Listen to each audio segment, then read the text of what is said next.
will come. Just wondering if you're feeling philosophical about turning 30 and the things you're thinking about right now. Feels good, actually. That's one of the biggest milestones, I guess.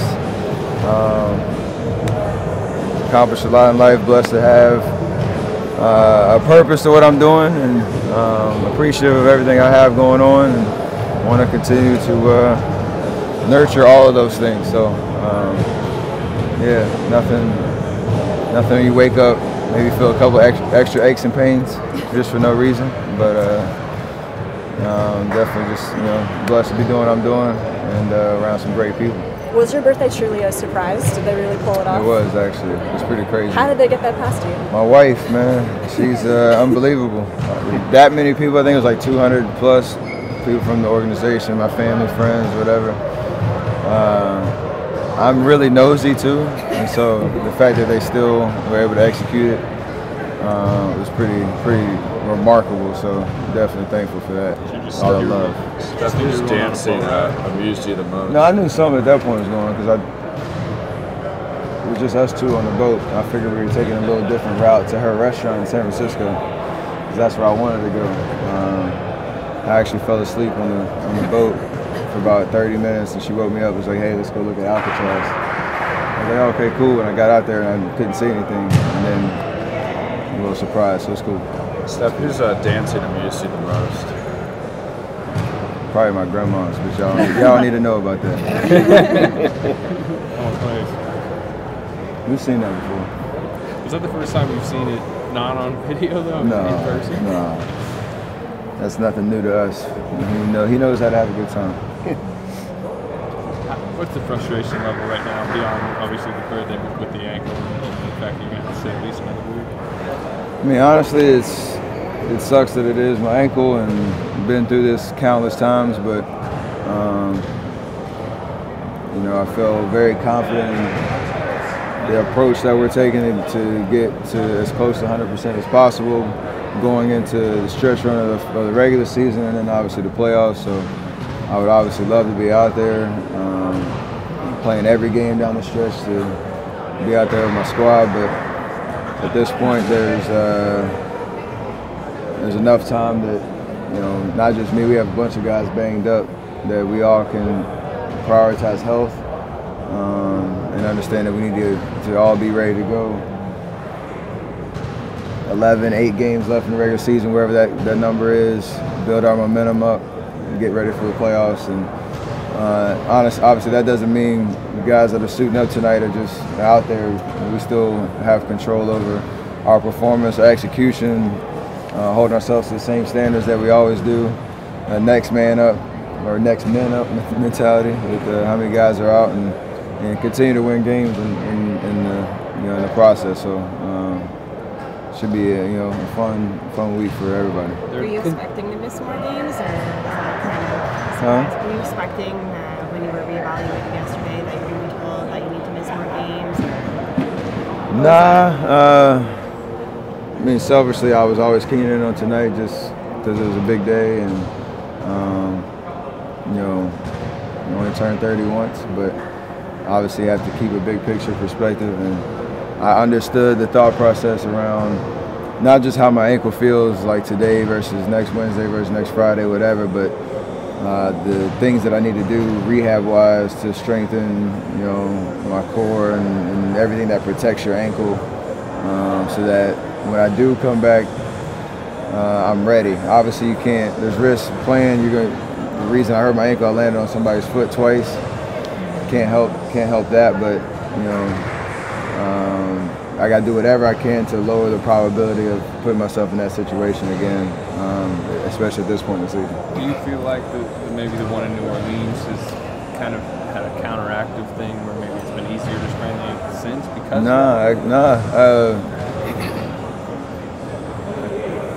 besides the one that happened in the shootaround, I was fine, and it took a freak thing landing on somebody's foot in Atlanta, and then I felt good coming off of that one, and just kind of a bang play on that layup attempt and landing on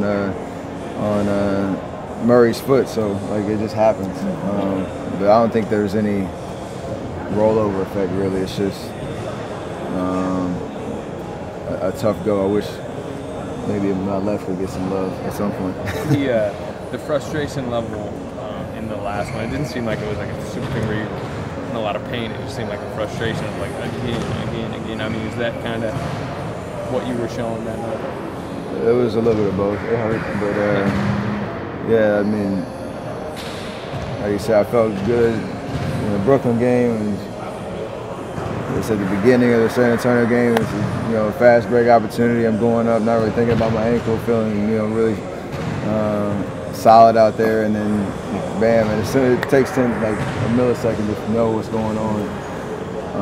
And I've had so many of them. I know the kind of degree of severity, but definitely some frustration knowing I got to deal with the rehab process again and whatnot. How's it feeling now? How swollen, and what can you do at this point? I can almost do everything besides play 5-on-5 situations. So I'll have a pretty active recovery process, and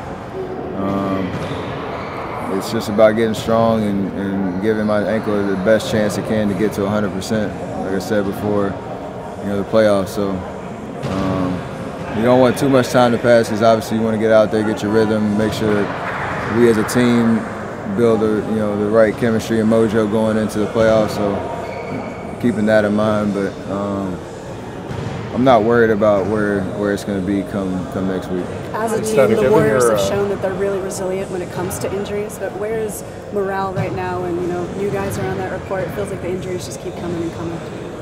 It's a tough one, but I feel like it's extremely positive around here, and everybody knows, considering how the first pre-All-Star stretch went, where we were winning games but weren't really playing well, to those first 2 weeks after I think we went on a 6-7 game win streak, and we were playing well. Everybody was locked in, intensity was high, then injuries started to happen. And I asked Coach, I went on the road trip this weekend, but just how was the vibe around the team, and he basically mentioned he was just really happy with where we were. Obviously we lost 2 games, but there's fight. You guys had an edge, and you can see that in just body language and just the look on people's faces when out there playing. So that's what it's all about, really, and continue to focus on the habits and details that are going to help us win playoff games and championships, and having that back it up as well. So all things considered, we're in a really good place. We know that most of the injuries we have a finite rehab time to them, and guys will be back, and we'll continue to build towards the playoffs. Given the injuries you've had earlier in your career, have there been things through that time that have helped you kind of get over the psychological aspect of anything? Yeah, I mean, that's kind of part of our athletic training staff's job, is to manage not only the physical but the mental, to allow confidence in the process, and know if you stick to this program, whatever, you're going to be back. Obviously, there's no way to get around the initial frustration, and injuries in general are just a tough thing to deal with, because our nature, we want to be out there on the floor, we want to be playing, we want to be healthy, but it's helpful to know the big picture playing. When the games that matter, I'll be out there, and just got to do the grind work now to get myself back in that position. Obviously, that's kind of it. Obviously, with you out and you play out for 4 games, that number 1 seed is going to be harder to lock down. Is that a concern at all around here? Yeah, it'll be harder, but it's not out of the question. We still got guys, willing and able to get out there and help us, like I said, win games in the meantime. And I think Coach would say we're prioritizing health over, rushing guys back to try to chase the 1 seed, if you will. But we've seen crazy things happen in this league, and like I said, we have an extremely talented team that's capable, and I know those guys are going to come out fighting, and trying to do their job and help our team win. So not out the question, but if we're picking, like I said, rushing guys back versus playing the long game and knowing, healthy, full squad Warrior team in the playoffs is going to be something to deal with, whether we're at home or on the road. That don't really matter to us. How was Tony Robbins visit yesterday? Did it feel like good timing, given all the injuries you guys have right now? Did you hear from a guy like that? Honestly, it didn't matter when he came. It'd be amazing anyway. It was a really cool bonding experience for everybody in the team to kind of just understand a different perspective around what it means to be a team and have each other's back, and kind of just be aware of the ups and downs emotionally and physically of what an NBA season brings, not just the X's and O's of making shots, missing shots, getting defensive stops, all that, but how life kind of intertwines with that. And I think it gave us a new perspective on just being a good teammate and looking out for each other. So and getting to know each other on a much deeper level, which I think will help us as we go forward for sure. Great, thank you. Appreciate that. Yeah. Here in just a second. Thank you.